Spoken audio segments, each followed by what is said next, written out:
On paper, the headline sounded like a celebration. The United States Tennis Association had just shattered every financial boundary in the history of professional sports, unveiling a staggering $108 million prize purse for Arthur Ashe Stadium. It was an eye-watering sum designed to declare New York as the undisputed capital of modern tennis. And right at the center of the promotional posters stood Carlos Alcaraz. At 23 years old, he isn't just defending his US Open title. He is returning to the court after a grueling 4-month wrist injury hiatus that threatened to derail his entire career. To the casual observer, it was the ultimate sports comeback narrative.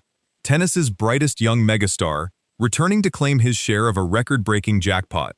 But inside the player lounges and coaching boxes, no one was looking at the $108 million number as a reward. They were looking at it as a target. Was this massive financial showdown the grand stage for a generational champion to reassert his dominance? Or was it the ultimate high-stakes pressure cooker for a 23-year-old whose body had already shown its first real signs of fragility? The answer to that question didn't begin under the bright lights of Flushing Meadows. It began 4 months earlier, in the quiet, clinical silence of a specialist's office in Barcelona. When Alcaraz walked off the court earlier this season, the tennis world assumed it was merely a temporary setback, a minor physical blip for a player defined by superhuman movement and explosive power. But as the weeks bled into months, a chilling reality began to settle over his team. While his chief rival, Jannik Sinner, was sweeping through the calendar and collecting hardware, Alcaraz was forced to watch Roland Garros and Wimbledon unfold on a television screen. For the first time since his teenage breakthrough, the unstoppable force of nature was entirely stopped. When a player built on pure physicality is stripped of their primary engine, something subtle and dangerous happens to their psychology. The game moves on without them. The narrative shifts. The doubts creep in. And that brings us to the single detail in his US Open announcement that most people missed entirely. He didn't announce his return through a slick, corporate press release from his management agency. He didn't drop a polished, heavily edited promotional video set to dramatic orchestral music. Instead, Alcaraz hijacked football's ultimate breaking news vehicle, teaming up with transfer insider Fabrizio Romano to drop a single, crisp phrase, "Here we go." It was clever. It was modern.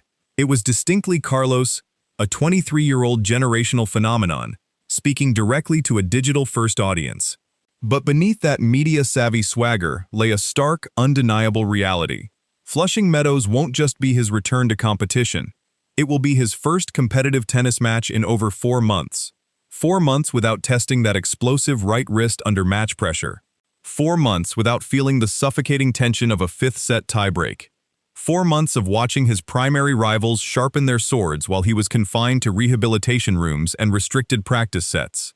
To understand why this gap matters so deeply, you have to understand the sheer violent kinetic energy of Carlos Alcaraz's game. Most tennis players hit the ball. Alcaraz violent whips it.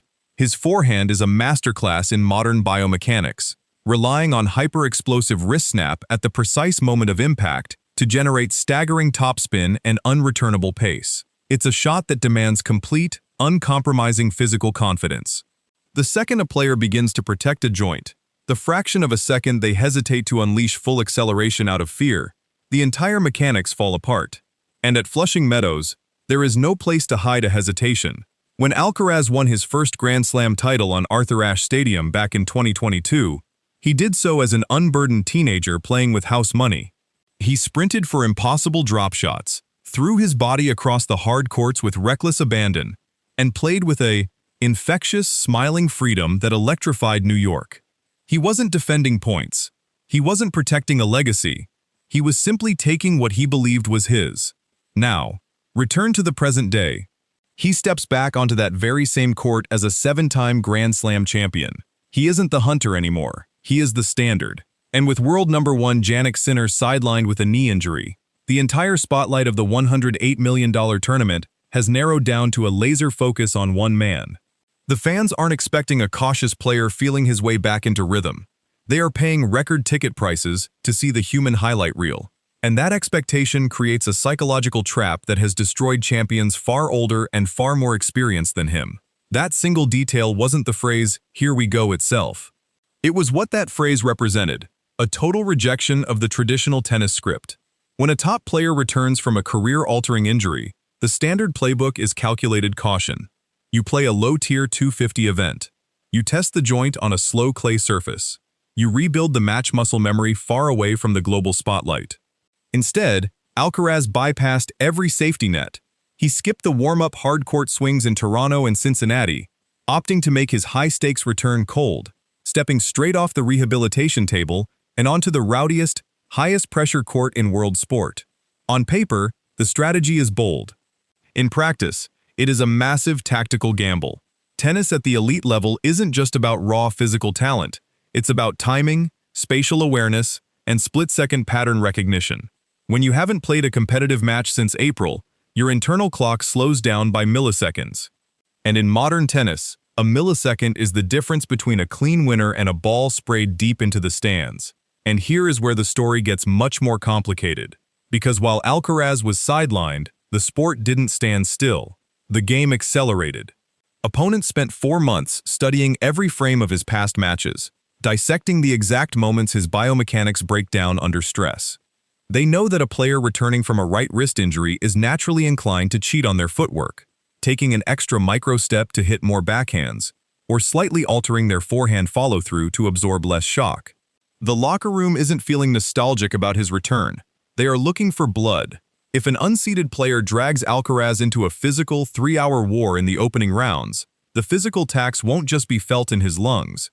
It will be tested in every nerve ending of his right wrist. And that creates a psychological dilemma. Does he play his natural, high-octane, aggressive tennis and risk re-injury? Or does he play protected, conservative tennis and risk losing to players he used to dominate? There is a counter-argument, of course. Optimists in the Alcaraz camp will point to his remarkable history of quick healing and sheer physical resilience. They'll remind you that earlier this year, at just 22 years old, he conquered the Australian Open to complete the career Grand Slam, becoming the youngest male player in tennis history to win all 4 majors.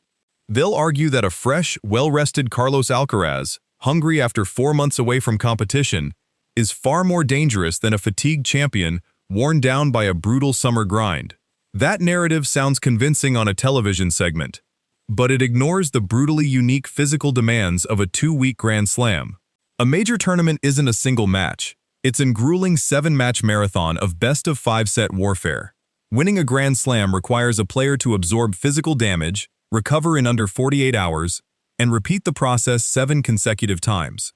When you haven't logged competitive match hours in 4 months, your body forgets how to recover efficiently from that specific caliber of exhaustion, and that is where the $108 million purse ceases to be a headline and becomes an overwhelming psychological weight. At 23 years old, Alcaraz isn't just carrying his own expectations. He is effectively carrying the marquee value of modern men's tennis. The organizers need him in the second week. The broadcasters need his electric highlights. The fans expect magic every time he steps onto Arthur Ashe Stadium. Every forehand winner will be analyzed in high-definition slow motion. Every time he winces, shakes his right hand, or stretches his arm between points, a collective gasp will echo through 23,000 spectators. That level of microscopic scrutiny alters how a player thinks. Instead of focusing purely on tactical adjustments against his opponent, a player returning from injury is constantly listening to their own body, checking for pain, assessing stiffness, and second-guessing shots they use to execute on pure instinct. And against top 10 opponents who smell blood, that internal distraction is fatal. This is the hidden tax of early historical greatness. When you win 7 Grand Slam titles and complete the career Grand Slam before your 24th birthday, you trade away the right to be human. A normal 23-year-old coming off a 4-month wrist rehabilitation is granted patience. They are given grace periods, early round exits without judgment, and time to rebuild their game piece by piece. Carlos Alcaraz gets none of that. Because the tennis world doesn't view him as a player recovering from an injury, they view him as the heir apparent to the big 3. And when you sit on that throne, every pause in your dominance is interpreted not as a bump in the road, but as a potential shift in the global hierarchy of the sport. While he was away, the sport began to draft a new narrative. Jannik Sinner established a cold, suffocating consistency at the top of the rankings. Young challengers stopped looking at Alcaraz as an invincible myth and started looking at him as a man with a physical vulnerability. That shift in perspective is impossible to reverse with practice sets. It can only be broken on the match court. under the suffocating heat and noise of New York night sessions. The emotional peak of this US Open won't come in a smooth, straight sets victory where Alcaraz hits 25 forehand winners and smiles for the cameras. It will come in the fourth round or the quarterfinals, late at night, when the score is tied at 2 sets all, his wrist is throbbing with fatigue, and an opponent is serving at 30-40. In that precise moment, he won't be able to rely on his physical gift alone. He will have to answer a terrifyingly intimate question that every legendary champion eventually faces. Can he still win when his body isn't perfect? Can he adapt his explosive identity into something more economical, more ruthless, and more sustainable?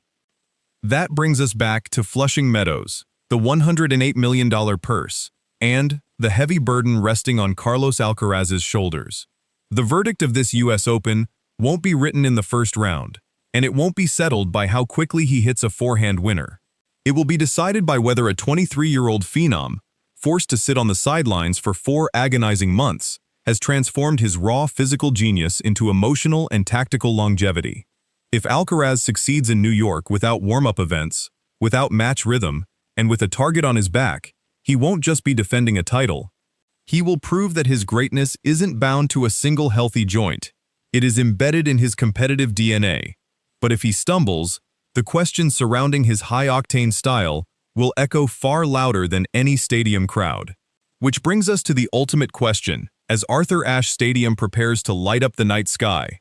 Was stepping straight into a grand slam after a 4-month wrist injury a statement of supreme confidence, or a dangerous gamble that could compromise his future?